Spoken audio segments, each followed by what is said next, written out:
Hello guys!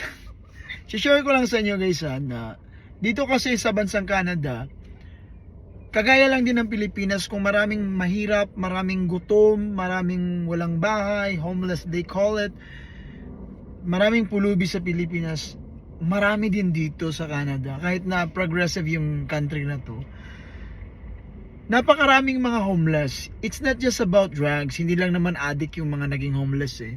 Kasi marami rin mga homeless na syempre yung bankruptcy program na sinurrender lahat, yung bahay, ari-arian, kasi na bankrupt, wala nang ano. So yun, isa din yun na cause. Depressed, and maraming paraan.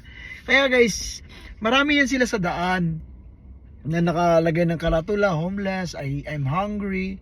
So ako kasi, hindi talaga ako naglalagay ng cash. Wala akong cash talaga sa wallet ko. Kaya, para sa akin, makatulong din naman. Bumili ako ng ganito kasi pag may nakita akong homeless, binibigyan ko sila ng dalawang piraso, isang piraso. Kasi nakakatulong na rin to sa kanila kahit papano. Kasi marami din naman nagbibigay, marami ding hindi. So, kahit na asinso yung bansang ito, marami pa rin talagang naghihirap. Kaya, blessed din naman ako kahit papano, kaya ko pa naman, able pa naman ako talaga. So, yun lang.